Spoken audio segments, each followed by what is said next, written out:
টিভিতে খবরের কাগজ, মোবাইলে খবর দেখলে কদিন ধরে, আজ বিগত 1-2 মাস ধরে যখনই মোবাইলটা খুলছি খবর দেখবো, খবরের কাগজটা হাতে দিচ্ছি, টিভি খুলছি, একটা জিনিসই সবসময় সব চ্যানেলে ঘুরে বেড়াচ্ছে, সন্দেশখালির অত্যাচার।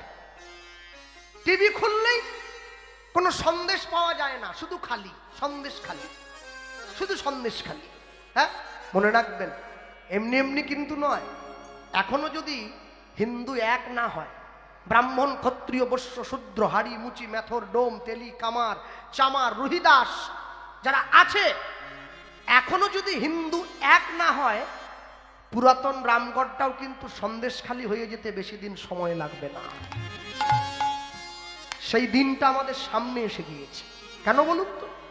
একটা মুসলমান বাড়ির 10 বছরের ছেলেকে কেউ যদি একটা চড় দিয়ে দেয়, পুরো মুসলমান পাড়া ঝাঁপিয়ে চলে আসে, আমাদের ছেলেকে মারলে কেন, কি অন্যায় করেছে।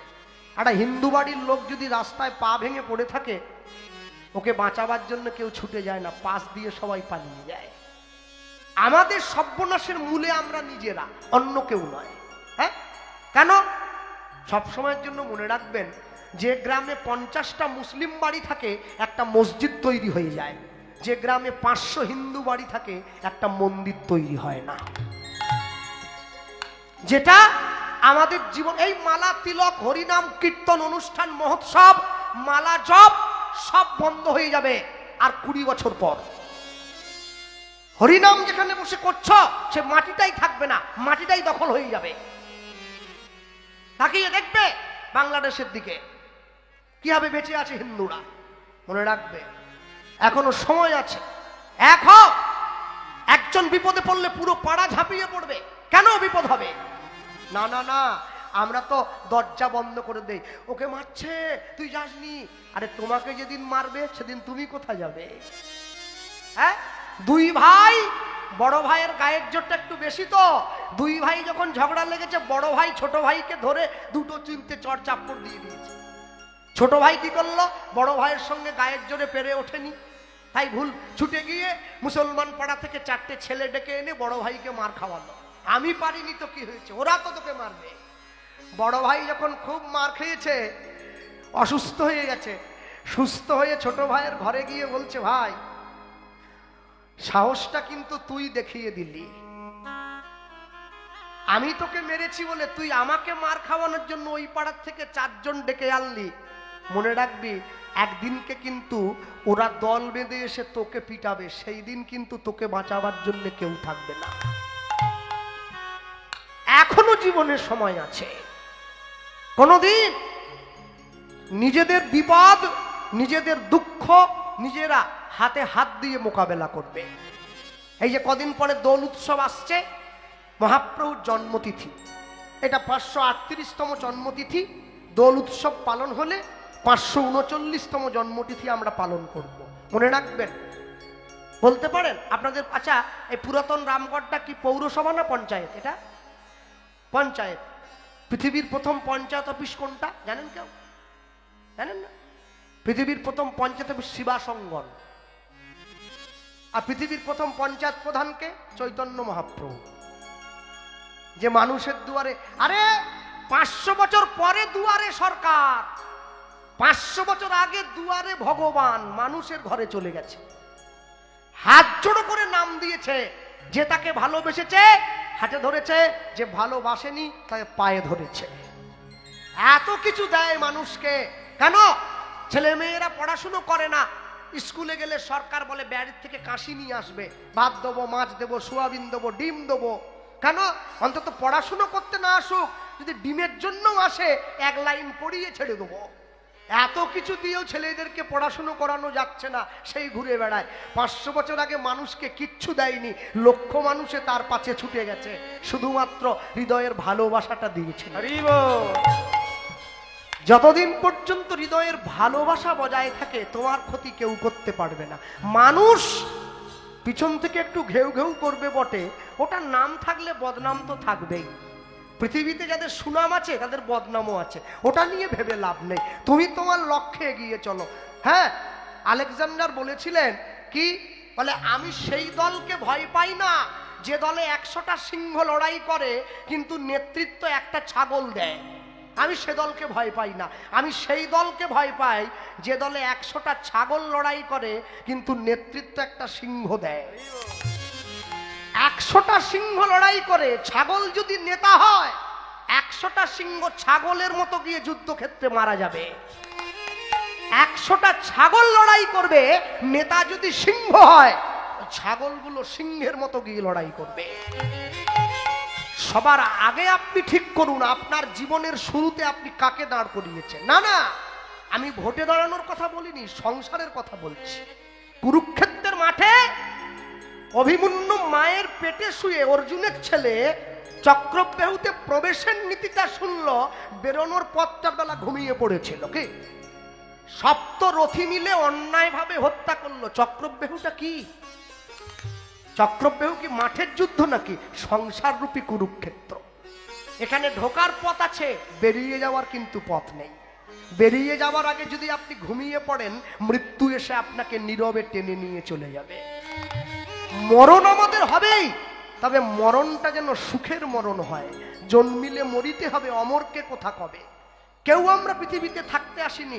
মহাপ্রভু দোলের দিন এলেন কেন? দোল পূর্ণিমার দিন মানুষের মনে নতুন রং লেগেছে। রং মানে নীল লাল সবুজ হলুদ রং নয়, মানুষের মনে নতুন আনন্দের সঞ্চার হলো। সেই দিন মহাপ্রভু এসেছেন। দেখবেন দোলের দিন মানুষ একে অপরকে ধরে রং দেয় কেন? সৌহার্দ্য বজায় করে। সেই দিনটায় মহাপ্রভু এসেছিলেন। প্রথমেই বার্তাটা দিয়েছেন, আমি কাউকে আলাদা রাখবো না, সবাইকে এক করে দেবো। হাড়ি মুচি মেথডম, কেউ আলাদা থাকবে না। জীবনের সব থেকে বড় কর্ম ব্রাহ্মণ হয়ে চণ্ডালকে বুকে জড়িয়ে হরিনাম দিয়েছে। আজ পর্যন্ত যেটা কেউ করেনি মহাপ্রভু করে দেখালেন। দোলের দিন এসেছেন কেন? পূর্ণিমার দিন চাঁদ যেমন বড় হয়ে ওঠে, আর সেই পূর্ণিমার দিনে মহাপ্রভু এসে দাঁড়িয়েছেন মানুষের দরজায়। চাঁদটা যেমন বড় হয়ে আকাশটাকে আলো করে, গৌররূপী চন্দ্র মানুষের হৃদয় আকাশটাকে আলো করে দেওয়ার জন্য এসে দাঁড়িয়ে মানুষের অন্ধকার গুহায় হরিনাম প্রচার করলেন। নাম যখন প্রচার করেছেন, আস্তে কথা নয়, নাম যখন প্রচার করেছেন, যারা তাকে ভালোবাসে সেও নাম নিল, যারা তাকে ভালোবাসে না সেও নাম নিল। সময় আমাদের বড় কম। না না, এই সময়ের কথা বলিনি, এই সময়ের কথা বলছি। কখন যে ডাক এসে যাবে ছুটে চলে যেতে হবে। হ্যাঁ, ভগবান তো সুপারভাইজার, মাঝে মাঝে খাতা চেক করে শুধু। চিত্রগুপ্ত লিখছে সব সময় বসে বসে। হ্যাঁ, আর চেক করতে করতে আজকে দেখতে পেয়ে চলে, হ্যাঁ রে কীর্তনিয়া গোপাল কৃষ্ণ পালের তো 3 দিন আগে ডেড হয়ে যাওয়ার কথা, পার্টি এখন কোথা? বলে পুরাতন রামগড়ে রাত্রি 9টার থেকে গাইতে, বলে ওইখানে দে। ব্যাস দিয়ে দিল। কি মজার ব্যাপার দেখুন, সেখানে খাতা বন্ধ, সেকেন্ডের মধ্যে এখানে পাতা বন্ধ, আর খুলবে না। ও তুমি কোথা গেলে গো, তুমি আমার মনের, তুমি আমার প্রাণের, আর হবে না, একবারে সেন্টার থেকে লক হয়ে গেছে। আপনি যত চেষ্টা করুন আর খুলবেন। ডাক্তার এসে ছোট্ট করে লাল কালিতে লিখে দিল, অনেক দিন ধরে রাত জাগার কারণে খুব বেশি করে কুমড়ো খাওয়ার জন্যে স্ট্রোক হয়ে গেছে। কিছু করার নেই। হরিনামের কুমড়ো এ কাউকে রোগা করতে, সব মোটা, রোগা হওয়ার কোনো ব্যাপারই নাই। বুঝলেন, মাথার থেকে পা পর্যন্ত একই রকম থাকবে। যেইখানে গানে দাদা সব করছেন, কুমড়ো করবেননি, বলে আপনি এসে দেখুন না, শুধু আয়োজনটা দেখবেন শুধু। হ্যাঁ, কুমড়ো করেনি, আনন্দের ব্যাপার। তারপর খেতে বসলাম, কি রান্না হয়েছে? বলে পনিরের তরকারি। বাহ, পনির দিয়ে কুমড়ো? আরে কুমড়ো? বলে না অল্প দিয়েছি, অল্প দিয়েছি। হ্যাঁ বাবা, কুমড়ো থাকবে, হরিনামে কুমড়ো না হলে হরিনাম নাকি সম্পূর্ণ হয়নি বলে। হ্যাঁ, যেইখানে হোক মোটামুটি থাকবে। যাক, সে কুমড়ো হোক, ক্ষতি নেই। আর একটা কথা, তবে আজকে কুমড়ো দেয়নি, আমি বলতে গিয়ে বলবো, এই যে আপনারা বসে কীর্তন শুনছেন, আজকে যে আপনাদের পুরাতন রামগড়ে মহাপ্রভুর ঘট বসেছে, এই যে সংকল্প হয়েছে, পুরোহিত ব্রাহ্মণ ঠাকুরকে প্রশ্ন করবেন যে ঠাকুর মশাই, মন্দিরে যে ঘটটা বসিয়েছেন হরিনামের ঘটটা, ঘটটা কার নামে সংকল্প করলেন? দেখবেন একা কারো নামে সংকল্প হয়নি, পুরো গ্রামবাসীর নামে সংকল্প হয়েছে। এটা সবার কল্যাণ হয়। হরিনামের কল্যাণ তখনই পাওয়া যাবে যখন হরিনাম চলাকালীন গ্রামের মানুষ তারা সম্পূর্ণ নিরামিষ সেবা করবে, তবে হরিনামের কৃপা পাওয়া যাবে, না হলে পাওয়া যাবে না। আপনার গ্রামে হরিনাম হচ্ছে, আপনি মালসা ভোগ দেবেন কালকে, হ্যাঁ, 151 টাকা হোক, 50 টাকা হোক, 200 টাকা হোক, যাই হোক, তাহলে আপনার বাড়িতে সকালবেলা নগর কীর্তনে মহাপ্রভু যাবে, আপনি পা ধোয়াবেন, লুট দেবেন, আর আজকে বাড়িতে মেয়ে জামাই এসছে বলে মাংস করে খাইয়ে দিলেন? হ্যাঁ, না। হরিনামের কৃপা তখনই পাবেন যখন হরিনাম চলাকালীন গ্রামের মানুষ তারা সম্পূর্ণ নিরামিষ সেবা করবে, তবে হরিনামের কৃপা পাওয়া যায়। 2 দিনের তো ব্যাপার, 2-3টে দিন পেরিয়ে গেলে আমরা আবার খাই না, অসুবিধা কি আছে? আমাদের তো এমনিতেই তো সপ্তাহে ঠাকুর আসে 1-2 বার করে, কারো বৃহস্পতিবার নিরামিষ মানে ওদিন ঠাকুর এলো, কারো শনিবার নিরামিষ তার ওদিন ঠাকুর আসে, কারো মঙ্গলবার নিরামিষ তার ওদিন ঠাকুর আসে, বুধবারে আবার পালিয়ে যায়, মঙ্গলবারে আসে বুধবারে পালায়। যে বৃহস্পতিবার খায় বলে আমার শুক্রবারটা হবে, মাছ খেতে হবে, মানে ওদিনকে এলো শুক্রবারে চলে গেল। ওহ, কি ভালোবাসা ভগবানকে। চলো লীলা মাধুর্য প্রবেশ করব। বলতে গিয়ে সবার আগে বলবো, যেখান থেকে আমরা এসছি আমাদের বাড়ি হচ্ছে পশ্চিম মেদিনীপুর, পূর্ব মেদিনীপুর নয়। আপনাদের দক্ষিণ 24 পরগনায় সর্বাধিক জনপ্রিয় যে কীর্তন শিল্পী, যাকে আপনারা সবাই চেনেন এক বাক্যে, শ্যামসুন্দর দাস প্রভু, তার বাড়ি হচ্ছে পূর্ব মেদিনীপুর, হ্যাঁ, আর আমাদের বাড়ি হচ্ছে পশ্চিম মেদিনীপুর। পশ্চিম মেদিনীপুর বলাটাও শুধু ভুল হবে, একবারে জঙ্গলমহলের কাছাকাছি, মাওবাদী লাল মাটির জায়গা, বুঝলেন? যত বৃষ্টি হোক, সকাল থেকে সন্ধ্যে পর্যন্ত বৃষ্টি হচ্ছে, 1 ঘন্টা বৃষ্টি বন্ধ হলে আবার শুকনো মাটি, আপনি জল পাবেন না, সব মুরাম, লাল মুরাম। হ্যাঁ, আর সেই পশ্চিম মেদিনীপুর থেকে আমরা এসেছি সকলে, আমাদের ওখানেই বাড়ি। তা আমি বলতে গিয়ে সবার আগে বলবো, আমাদের এই মেদিনীপুর জেলাটা শেষ হয়ে গেলে একটা জেলা পড়ে, মেদিনীপুর শেষ শুরু, জেলাটার নাম হচ্ছে বাঁকুড়া জেলা, তারপরে বীরভূম, তারপরে পুরুলিয়া, তারপরে আপনি যত যাবেন তত গরমও বাড়বে, শীতও বাড়বে। তাই যে পশ্চিম মেদিনীপুরে এসে যে বাঁকুড়া জেলা পড়েছে, এই বাঁকুড়াতে বিখ্যাত একটা গ্রাম আছে, ছোট্ট গ্রাম, যে গ্রামটার নাম হচ্ছে বিষ্ণুপুর। যদি কোনোদিন কেউ যান, ডায়মন্ড হারবার থেকে হাওড়া যাবেন, হাওড়ার থেকে ট্রেনে করে বিষ্ণুপুর প্ল্যাটফর্ম আছে, ওখানে যাওয়া যায়, খড়গপুরের পরে পড়বে। তাই যে বিষ্ণুপুর যে জায়গাটি আছে, যদি আপনি বিষ্ণুপুর স্টেশনে নেমে কোনো টোটোওয়ালা বা অটোওয়ালাকে 20 টাকা দেন, ও আপনাকে বিষ্ণুপুর গ্রামে নিয়ে যাবে।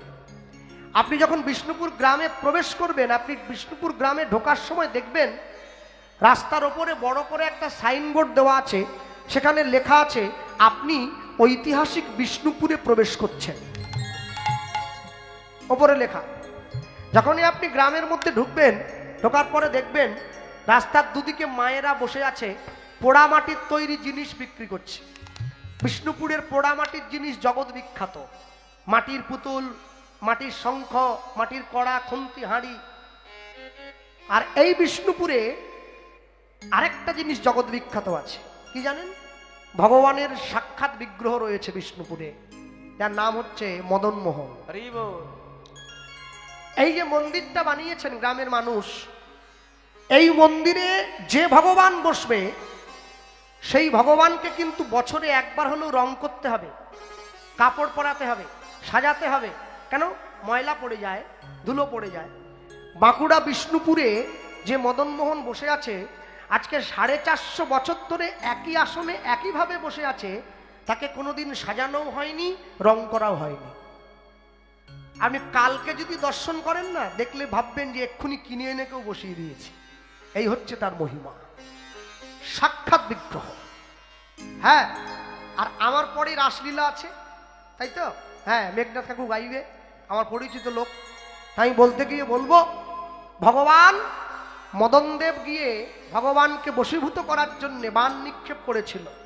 রাসমঞ্চে দাঁড়িয়ে মদনদেব ভগবানকে কথা দিয়েছিল, জগতের সমস্ত জগৎকে আমি মোহিত করেছি বলে আমার নাম মদন।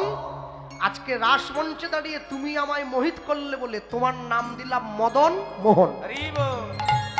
হ্যাঁ, হরিবাসরে দাঁড়িয়ে আস্বাদিত গীতব্য লীলা মাধুর্য, লীলা পুরুষোত্তম মদন মোহন। নিতাই গৌর প্রেমানন্দ, হরি বল হরি বল। আচ্ছা, তার আগে আমি বলতে গিয়ে বলবো, সবার আগে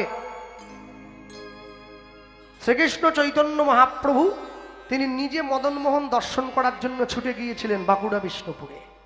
মদন মোহনকে প্রণাম করেছেন, মদন মোহনকে দর্শন করেছেন। দর্শন করে তারপর তিনি শ্রীক্ষেত্র পুরী ধামের উদ্দেশ্যে রওনা হয়েছেন। বৈষ্ণব মহাজন লিখতে গিয়ে প্রথমেই লিখলেন কি, বিষ্ণুপুরে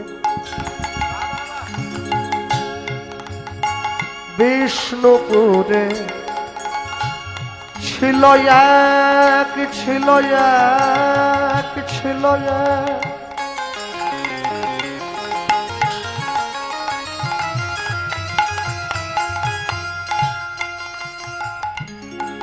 ওগো ক্ষত্রিয় ব্রাহ্মণী। দেখো দেবদ্বিজে ভক্তি সদাই ভক্ত শিরোমণি। নিতাই গৌর হরি হরি বল। বিষ্ণুপুরে ছিল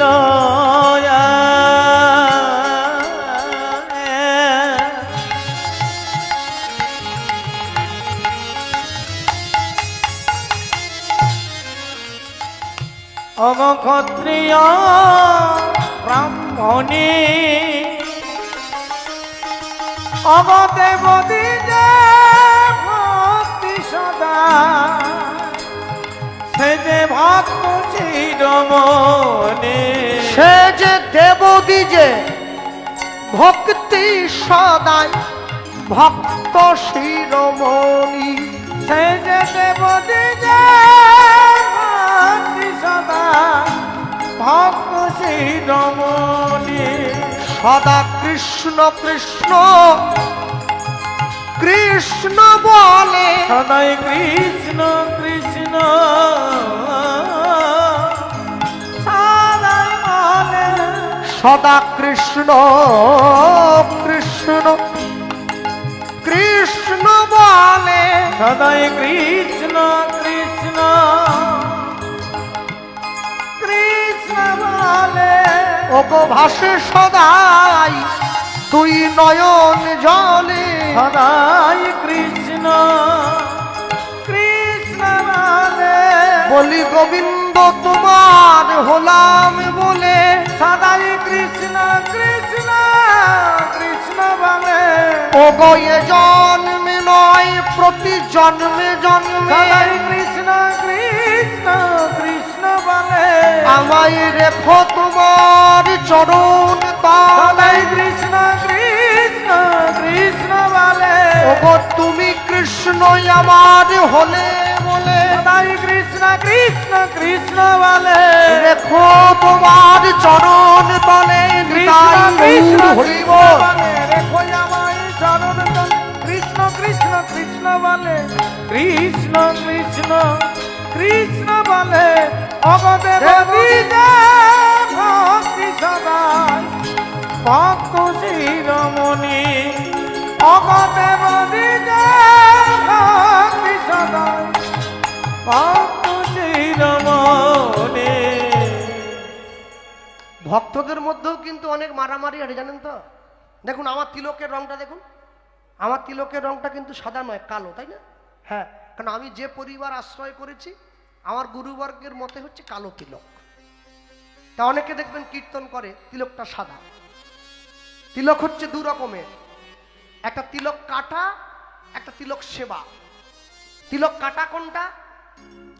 যার কোনো গুরুঘর নাই, তুলে দিয়েছে নাকের এখানটা খাঁজ কাটা খাঁজ কাটা খাঁজ কাটা, মাঝখানে সিঁদুর দিয়ে লাল করে টিক দেওয়া, লবঙ্গটা ডুবিয়ে এদিক দিয়ে ফুটকি ফুটকি দিয়ে, গালে তিনটে, এখানে দুটো, এখানে বিয়ে করতে যাচ্ছে, এখানে তিনটে, মুখে সাদা করে ক্রিম টিরিম দিয়ে এইবারে কীর্তনে এসে সুন্দর একটা ব্যাপার। ওকে বলে তিলক কাটা। তিলক সেবা কোনটা বলে? দেখুন যেখানে কোনো ডিজাইন নেই, একদম একইভাবে আছে, কোনো খাঁজ কাটা চলবে না। যার গুরু ঘরের যে শিক্ষা, যার গুরুদেব যাকে যে শিক্ষা দিয়েছে সেই মতে তিলক করে। হ্যাঁ, মনে রাখবেন, কীর্তন শুনবো, ভগবানের নাম শুনবো, ভগবানের কথা শুনবো, কিন্তু সবার আগে দেখতে হবে কার মুখে শুনছি। হরিনামটা কার মুখ থেকে বেরোচ্ছে। দুধ কিন্তু খুব ভালো জিনিস, দুধ খেলে শরীরের মঙ্গল হয়, কিন্তু দুধে যদি কোনো সাপ মুখ দিয়ে দেয় আর কি খাওয়া যায়? বিষ হয়ে যায় না? অদীক্ষিতের মুখে, আমিষ ভোজী ব্যক্তির মুখে হরি কথা সাপে মুখ দেওয়া দুধের মতো। হ্যাঁ, আর কেউ কেউ তো ঢুকু খেয়েও, কেন ঢুকু খেলে একটু গায়ে জোর পাওয়া যায় আর কি, সেটা ঠিক থাকে। হ্যাঁ, সবসময় মনে রাখবেন আগুন নিয়ে খেলা করা ভালো, কিন্তু আগুনের যদি একটু বেখেয়াল হয় না, আগুন হাতটা পুড়িয়ে দেবে, 2 মিনিট সময় নেবে না। কেউ যদি বলে আমি তো না জেনে হাত দিলাম, বলে তুমি না জেনে হাত দিয়েছো তাহলে আমার কি, আমার ধর্মটাই একটু পুড়িয়ে দেওয়া। অন্যায় করা ভালো, কিন্তু অন্যায় করতে করতে যেদিন তুমি অন্যায়ের সমস্ত সীমা অতিক্রম করে যাবে, তোমাকে তার জন্য ফল ভোগ করতে হবে। বলো, বিষ্ণুপুরে একজন ক্ষত্রিয় বাড়ির ব্রাহ্মণ ছিল, যে ব্রাহ্মণের নাম ছিল সনাতন দাস। নামটা মনে রাখবে। সনাতন দাসের সংসারে তার একমাত্র স্ত্রী ছিল, যার নাম ছিল শিলাবতী। স্বামী স্ত্রী 2 জনের সংসার, আর এই সংসারে আরেকজন ছিল, সে হচ্ছে তাদের সেবিত রাধা গোবিন্দ। নিত্য নিত্য ভগবানকে প্রণাম করে, ভগবানকে ডাকে, ভগবানের চরণে ফুল দেয়। আস্তে ভগবানের মন্দিরে যাওয়ার সময় জুতো খুলে রেখে মন্দিরে উঠতে হয়, পরে তো যেতে পারবো না। তা জুতো খুলে রেখে মন্দিরে উঠে ভক্ত গিয়ে ভগবানকে প্রণাম করে পুজো দিয়ে যখন মন্দিরের বাইরে এসছে, তাকে জুতো চুরি হয়ে গেছে। কে পরে পালিয়ে গেছে, দামি জুতো ছিল। তার বড় রাগ হয়েছে। সে মনে মনে করছে, যে ভগবান আমার একজোড়া জুতোর দায়িত্ব নিতে পারেনি, সে কি আমার জীবনের দায়িত্ব কি করে নেবে? হ্যাঁ, তেড়ে মেড়ে যাচ্ছে ভগবানের কাছে নালিশ করতে। ওর বন্ধুরা বলে, তুই কোথায় যাচ্ছিস? বলে, আজ ঠাকুরকে ছাড়বো নি। আজ ঠাকুরের একদিন কি আমার একদিন? হ্যাঁ, তোমার পুজো দিতে গেছি, আমার চপ্পল চুরি হয়ে গেল, এত দামি জুতো ছিল। ও ঠাকুরকে নালিশ করতে গিয়ে শুকনো মুখে ফিরে আসছে। ওর বন্ধুরা বলে, কিরে নালিশ করলি? বলে, দূর, যাকে নালিশ করতে গেছি তার পায়েই তো জুতো নাই। তার নিজের জুতোই কে পরে পালিয়ে গেছে। তাহলে যে ঠাকুর নিজে একজোড়া জুতো রক্ষা করতে পারেনি, সে কি আমার জীবন রক্ষা করতে পারবে বলে মনে হয়? আজ থেকে পুজো টুজো সব বন্ধ। হ্যাঁ, মনে রাখবেন, ভগবানের প্রতি পূর্ণ বিশ্বাস, সেটা যদি একটু অবিশ্বাসে বদলে যায়, তাহলে কিন্তু আপনি ঈশ্বরের অনুকম্পা থেকে দূরে চলে যাবেন। কেন বলুন তো? আজকে কীর্তন হচ্ছে, আগামী বছর কমিটির লোক যদি সিদ্ধান্ত নেয়, আমরা তো 25 বছর ধরে কীর্তন করাচ্ছি, 26তম বর্ষে গিয়ে প্রথম দিন কীর্তন হবে, দ্বিতীয় দিনে কোনো কীর্তন হবে না। তাহলে রাত্রি 11টার সময় অনুরাগের ছোঁয়া সিরিয়ালের দীপা আর সূর্যকে আনা হবে। তাহলে দেখবেন এই জায়গায় না পুলিশ দিয়ে লোক ঠেকা দিতে হবে, যে লোক হবে। কাকে দেখতে এসেছে? সিরিয়ালের নায়ক নায়িকাকে। কেন? আমাদের যা আছে ওদেরও তা আছে, 2 হাত 2 পা, মুখ কান চোখ নাক। আমরা দেখতে একটু খারাপ, ওরা দেখতে একটু ভালো, এই আর কি। তাহলে দেখতে এসছে কেন? বলে ওরা কর্ম করেছিল এমনই, যাতে ওদেরকে দেখার জন্য আমরা ছুটে যাব। আমাদের কর্মটা ভালো নয়। কর্ম তোমার ভালো হলে ভাগ্য তোমার দাসী, হৃদয় তোমার ভালো হলে ঘরেই মথুরা কাশী। আপনি মালা পরবেন কি তিলক করবেন, নিরামিষ খাবেন কি আমিষ খাবেন, এ বিচার অনেক পরে হবে। সবার আগে আপনার নামের পাশে বসবে আপনি জীবনে কর্মটা কি করেছেন। যদি ভালো কর্ম করেন তাহলে আপনি ভালো ফল পাবেন, আপনাকে আটকে রাখার ক্ষমতা কারণ নেই। আর যদি আপনি খারাপ কর্ম করেন তাহলে খারাপ ফল পাবেন। এর জন্য আপনি যত চেষ্টা করুন কোনোদিন হয় না। হ্যাঁ, বারুইপুরের দিকে কীর্তনে গেলে মানুষ যার বাড়িতে গানে যায়, অনেক সময় তাদের বাড়িতে পেয়ারা গাছ থাকে, প্রশ্ন করি, বাবু দুটো পেয়ারা নেবো নাকি? বলে দুটো কি বলছেন, যতগুলো লাগবে নিয়ে নেন না। হ্যাঁ, এত বাগান আমার এত বড়, আপনি কটা খাবেন? এইটুকু মানুষ আপনি নেন, 8-10টা তুলে নেন, ছিঁড়ে নেন, গাছে ঝুলে আছে। তা পেয়ারাগুলো টুকিয়ে যখন ব্যাগের মধ্যে ভরে বাড়ি নিয়ে যাই, আমি তার হাত ধরে বলছি, বাবু পেয়ারা তো নিলাম, কিন্তু জীবনের শেষে অপরাধ যা করবেন পাপ নিতে কিন্তু আসবো নি, ওটা আপনাকে নিতে হবে। কি বলছেন আপনি? হ্যাঁ, পাপ করলে রাশি রাশি ভোগ করে না মাসি পিসি। গায়ে যদি ফোড়া হয় না, পাশের লোকে একটু আহাহু করবে, ব্যথা তোমায় নিতে হবে, নেওয়ার মতো কাউকে পাবে না। তাই জীবনে যাই করো, কোনোদিন খারাপ কর্ম করবে না, কাজ ভালো করবে। তুমি যদি কর্ম ভালো করো, তুমি তার জন্য ভালো ফল পাবে। স্বামীর সঙ্গে এক সংসারে থাকতে গিয়ে মা হয়ে গিয়েছিল সন্তান সম্ভবা মা। যেদিন থেকে মাতৃগর্ভে সন্তান এসেছে, মা ভগবানের চরণে নয়নের জলটা দিচ্ছে, প্রভু ছেলে হোক মেয়ে হোক আমি সে বিচার করব না, আমি একটা জিনিসই তোমার কাছে চাইব, কি যাকে তুমি আমার মধ্যে দিয়ে পৃথিবীতে পাঠাচ্ছ ও যেন প্রকৃত মানুষের মতো মানুষ হয়। আর আমার কিছু যাওয়ার দরকার নেই। ভগবানের চরণটা জড়িয়ে ধরে ভগবানকে যখন বলল, একবার দুবার তিনবার ঠাকুর ঘরের দরজাটা বন্ধ করে দিয়েছে, ভগবানের চরণটা জড়িয়ে ধরেছে। দরজার বাইরে স্বামী কান পেতে শুনছে, আমার স্ত্রী কি বলে গোবিন্দ সেবা দেয় আমি তো শুনিনি, আজকে শুনবো। দরজার বাইরে স্বামী কান পেতেছে, স্ত্রী গিয়ে শিলাবতী গোবিন্দের চরণটা জড়িয়ে ধরেছে। জড়িয়ে ধরে ভগবানকে চেয়ে বসলো, কি প্রভু কালকেও যা চেয়েছিলাম আজও তোমার কাছে তাই চাইছি। চরণটা জড়িয়ে ধরে, গিরিধারী গোপাল ব্রজ গোপদুলাল অপরূপ লীলা তব তরুণ তমাল। গিরিধারী গোপাল ব্রজ গোপদুলাল অপরূপ লীলা তব তরুণ তমাল। গিরিধারী গোপাল যশোদার নয়ন তুমি ননিচ, নন্দ দুলাল তুমি আনন্দ কিশোর। যশোদার নয়নে তুমি ননিচ, নন্দ দুলাল তুমি আনন্দ কিশোর। গীতায় সারথি তুমি ব্রজের রাখাল, গীতায় সারথি তুমি ব্রজের রাখাল। অপরূপ লীলা তব তরুণ তমাল। গিরিধারী গোপাল ব্রজ গোপদুলাল অপরূপ লীলা তব তরুণ তমাল। গিরিধারী গোপাল বিশাখার কাছে তুমি চির নিরূপম। শ্রীরাধার হৃদয়ে প্রেমের কৃপণ। বিশাখার কাছে তুমি চির নিরূপম। শ্রীরাধার হৃদয়ে প্রেমের কৃপণ। শ্রীরাম সুদাম সখা গোঠের রাখাল।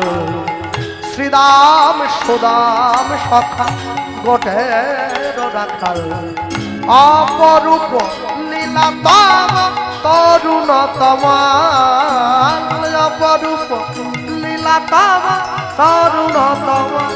গোপাল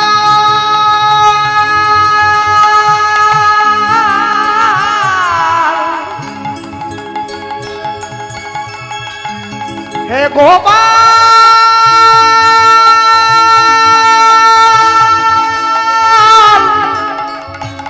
হে হে গিরিধারী লাল। অপরূপ লীলা তব তরুণ তমাল। অপরূপ লীলা তব তরুণ তমাল অপরূপ লীলা তব তরুণ তমাল তরুণ তমাল তরুণ তমাল। अरे बोलिए भाई गिरिधारी लाल की जय।